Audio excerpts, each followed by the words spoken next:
Hello student, this is Purushottam Vishwakarma and I welcome you to this new video lecture related to Evans tries and O level. Evans tries and O level. I have already told you this story is of a character who is kleptomaniac. A kleptomaniac is a character who is unable to suppress his desire of stealing things. And that is why he is jailed again and again. Because he is jailed again and again, he escapes. And this is the fourth time he is in jail. That means he already escaped thrice from the prison. That is why the prison authorities called him Evans the Breck. Evans the Breck.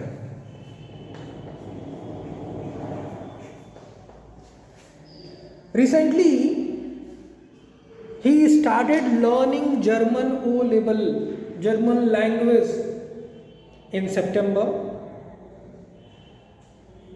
In month of March, the governor of HM prison called the secretary of examination board and the arrangements were made. The date for examination was fixed on 8th June, Tuesday 8th June. That morning, Evans had two visitors, Mr. Jackson and Mr. Stephens.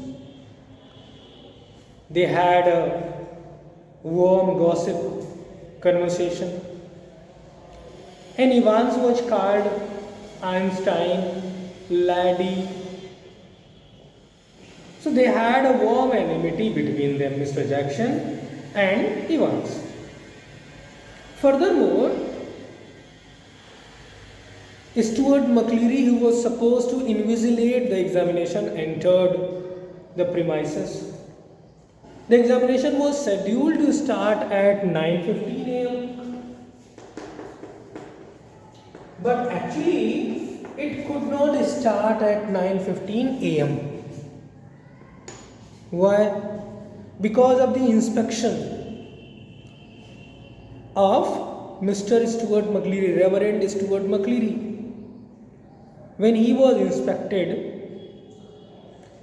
what were the things found? We shall discuss in this video itself. So this is page number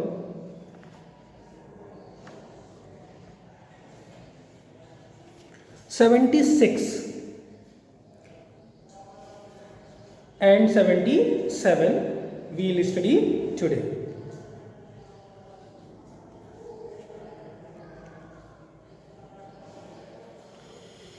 Jackson quickly explained the governor's worries. Jackson was informed by the governor, go and check Mr. Stuart McCleary whether he has smuggled anything with him that could harm him, that could help. He wants to escape any sharp object, any chisel or do anything. So he went there to search Mr. McCleary. Can you come outside a minute, sir? He called him outside. You too, Stephens. If you remember, by this time, these two characters, Stephens and Stuart McCleary, were there with Evans in the cell. And they had already introduced each other. The examination was about to start. Jackson quickly explained governor's worries and McCleary patiently held out his arms at shoulder level while Jackson lightly frisked, searched his clothes. Something hard here, sir. What is this, sir? My reading glasses. This is the case for my reading glasses, replied McCleary, looking down at the speckled case. Jackson quickly reassured him. No problem, sir, you can keep it. No problem at all. And bending down on the landing, thumb flicked, he opened the suitcase by clicking the switches. Catches on the suitcase. In suitcase there are catches that are opened with the help of thumb press. He picked up each envelope in turn. Then he opened out everything, all the belongings from the brown suitcase Mr. McCleary was carrying. He took out every envelope. What were the contents? Yellow invigilation form, an envelope containing question paper, a copy of Church Times, a copy of Bible, a paper knife, invigilation card, that is authentication card. All these things were there. So he took out everything one by one and checked it with his palm. He checked it whether anything is that can cause hurt to anybody, any suspicious thing. Carefully passed his palms along their surfaces. He checked, passing his palm, and seemed satisfied. After all this, he felt satisfaction. He seemed satisfied. He rifled cursorily. He examined. He rifled cursorily through a few pages of Holy Writ, just like you turn pages. He rifled cursorily in hasty manner the pages of Holy Writ, that is Bible, and vaguely shook the Church Times. Then he took the Church Times and shook it like this, just to put anything inside down. He wanted to make sure that there is nothing suspicious. All right so far, but one object. By now everything was all right, but one object in McCleary's suitcase was puzzling him sorely. He was annoyed at, he was puzzled at, he was bewildered at something, confused at something. What was that thing? There was a rubber ring. There was a rubber ring. Half inflated, not fully inflated. There was air inside the tube, but not fully. It was half inflated. And what was the diameter? About 12 inches. The diameter of this tube was about 12 inches. Seeing that tube, he jokingly said, "Are you going to swim, sir, with this tube?" He held up a smallish, very small, semi-inflated rubber ring, about 12 inches, the diameter was about 12 inches. Such a young child with a waist of about 12 inches. Waist of about 12 inches, that means the diameter about 12 inches, might have struggled into.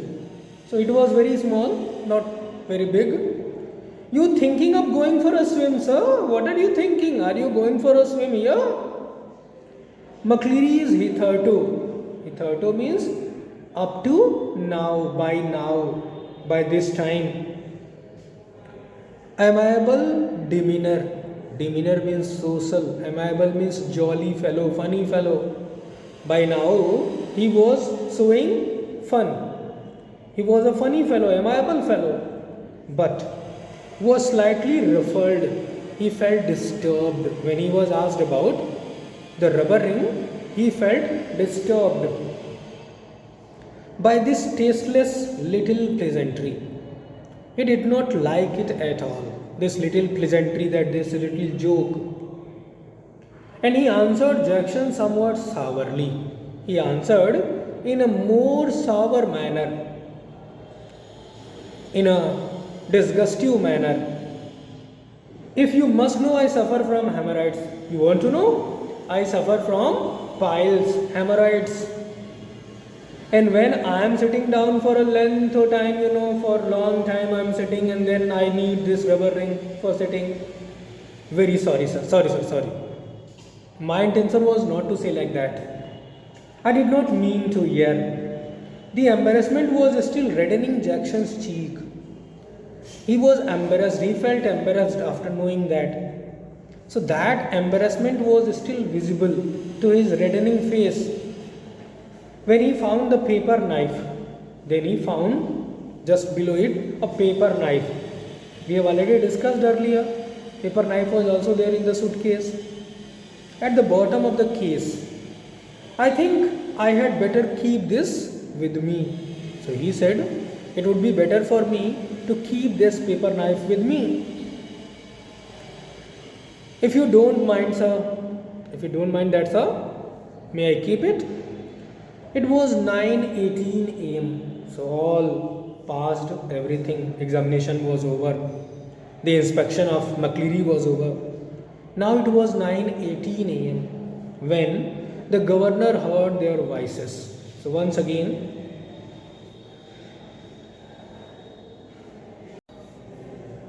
it was 9:18 a.m. before the governor heard their voices again, and it was clear that the examination was going to be more than a little late. It was scheduled to start at 9:15 a.m., but actually it started at 9:18 a.m. So it was obvious the examination was going to start a little bit late. McCleary, and he heard the voices, if you remember, he had put a microphone inside the cell. So he heard Stuart McCleary saying, "You have got a watch? Have you got a watch?" Evans, "Yes, sir, I have a watch." McCleary, "I'll be telling you when to start." McCleary said, "I'll tell you when your examination is going to start. Not only that, like you are told when to start writing, when to stop writing. Just before the ending, 5 minutes earlier, you hear a bell. And again, when you have 5 minutes left. Alright, did you understand? Then once again, silence. Evans, after some time, there was again the sound. There is plenty more of this paper, writing paper. So do you need it? Do you need these papers? If you don't, give it to me. Silence once again. So examination is going on. McCleary, now write the name of paper. 021. What he said? Write the name of the paper. That is paper code 021 only one. Where? In the top left hand corner. This is left hand margin, top left hand corner. And then in the top right hand corner here, top right hand corner, write your index number 313. And in the box just below that, there is a box just below that. What you have to write in the box? And in the box just below that, write your center number 271. 271. So all these things were told by Stuart McCleary, and Evans was supposed to write all these things in his question paper and answer sheet. How examination ended, how he planned everything, how they could not understand anything that he escaped. We'll talk about it in the next video. Thank you very much.